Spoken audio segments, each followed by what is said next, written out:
Here's a video to walk you through the users section of Ops Insights. So this particular section is only available to the client admin, and that particular user is responsible for overseeing and managing user activity for their account. So when you first log into Ops Insights and you want to access the users section, all you do is just click on users here. And I'm already in the section. I'm currently in one of our demo accounts here that has a bunch of users at our disposal to help with demonstration purposes. But I'm going to load all of our users here by clicking users, and right away you see a listing of all the users in the account. And then we're going to have some search and filtering features, creation action features in the box above that. So when you first load in the users, the first thing I want to point out is we have two types of users in Ops Insights. We have internal users, and then we have external users. So an internal user is any user that works internally at your company or is employed by your company. And then an external user is someone that you work with, whether that's a client, a vendor, anyone external, a JV partner, anything along those lines. Those would be considered external users. So, and the main distinction between the two is internal users are going to have a little bit more features than external users will. So I'll bring that to light just because when you first load the users, you're going to see a listing of the internal users only. And then you're going to have a couple of switches that will allow you to filter and show additional users in your account.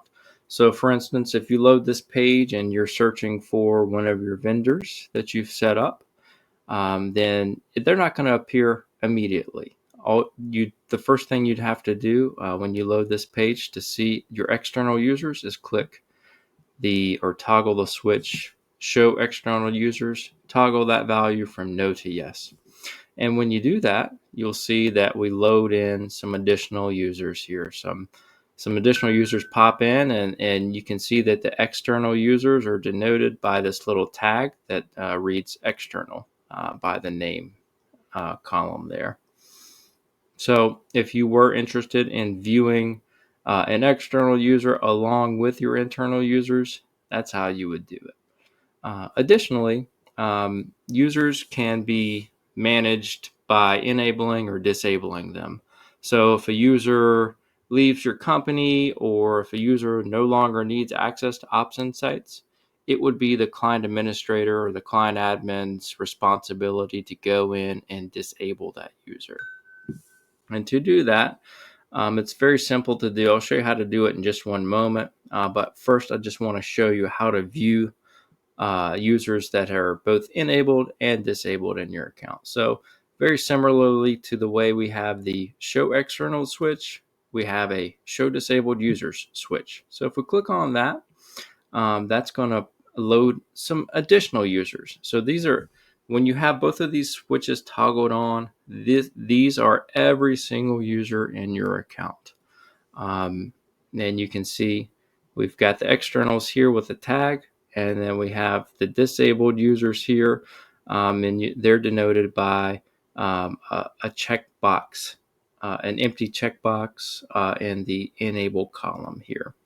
So now we can see both disabled and external users.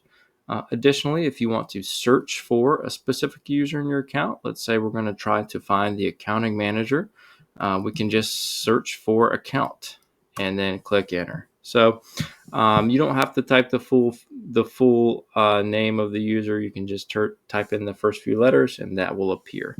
So if you were looking for a specific user, then you can search for them. And then if you want to remove your selection, you can click on that X there.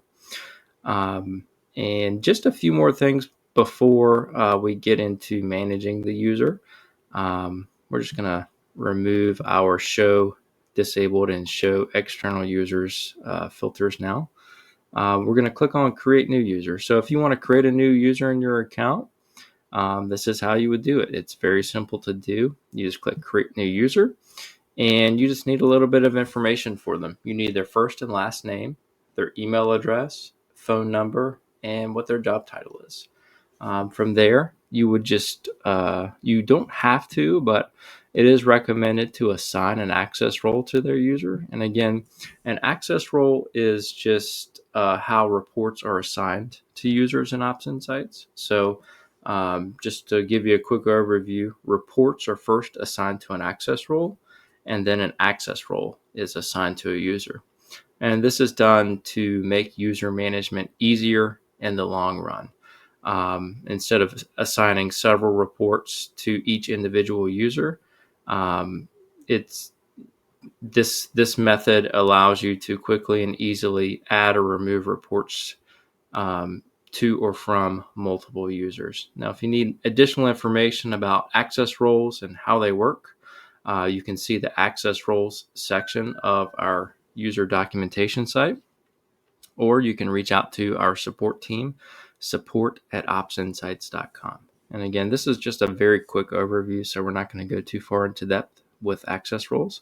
Just want to show you a quick overview of the user section and the features that are available to you.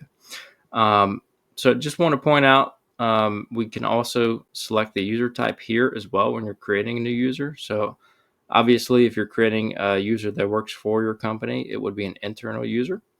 And then if you're creating a user that does not work for your company, then that would be a external user type. And something also important to note is when you're assigning access roles here, you'll see that list of access roles is much smaller for the external user. And that's because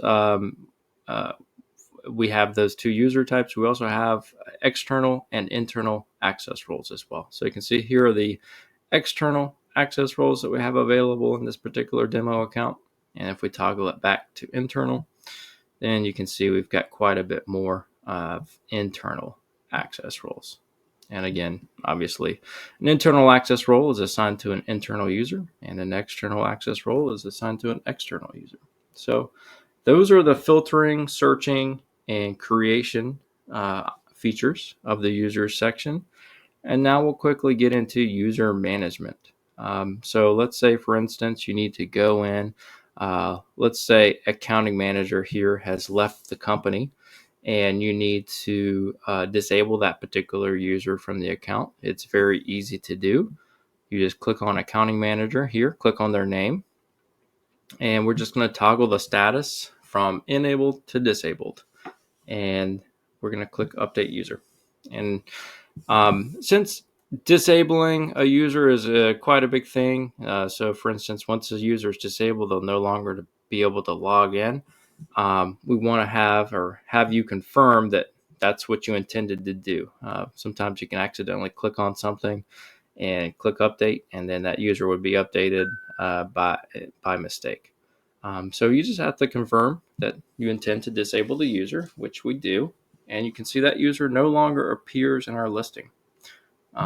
So if I click on show disabled users, accounting manager is there, and you can see that they are currently disabled. Now, if you did that by mistake, or let's say the accounting manager left the company for a while and came back a few months later and you just wanted to reinstate them, then just change the status and click update user. And you can see accounting manager is now enabled. If you need to update an email address, any contact information, their first, last name, email address, phone number, job title, you can do that here as well and click update user. Or you can actually add or remove access roles here as well. So for instance, if we just wanted to remove the micro revenue access role from this user, we can do that. And you can see now we'll go back into accounting manager, and accounting manager is the only access role that's assigned to the accounting manager user. So pretty straightforward stuff there. I will call out these two buttons as well. Reset password. If a user hasn't logged in for some time or has misplaced their password, then you can just click reset password here and confirm that you want to do it.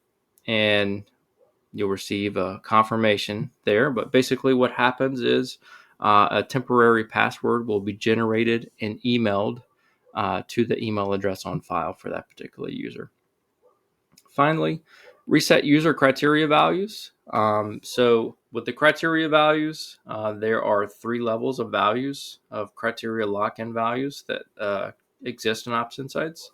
There's global, role, and user. So as the client administrator, when you create an access role, you actually lock in and select default values for the role level.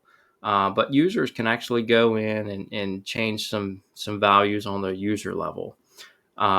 Sometimes that they can get carried away, or they inadvertently save things that shouldn't be there.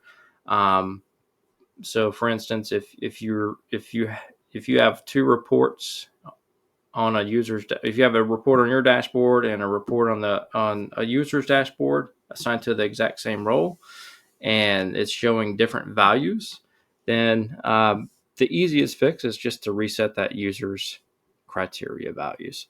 Now, that's a very brief overview about role levels and resetting values and all of that sort of thing. If you need additional information on that, see the access roles section of the user documentation site, or you can also reach out to us at support@opsinsights.com. And just to show you how to do it, it's very easy to do. Click reset user values. It's going to basically read you through what's happening here and make you confirm that's what you want to do. And once you do that, it's done. And we can just leave this section here.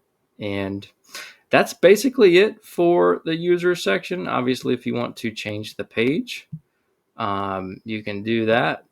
So you can, if you want to see their spillover, obviously there's 13 particular users displayed here currently, or 13 enabled users that we have in this particular demo account. So we can toggle the page by clicking next, previous. And those are the basic things, features of the user section of Ops Insights. So if you have any questions about a specific feature, please check out the user section or the access rule section of the user documentation site. But if you have any questions beyond that, or need additional clarification, please feel free to reach out to our support team, support@opsinsights.com. Thanks. We look forward to hearing from you.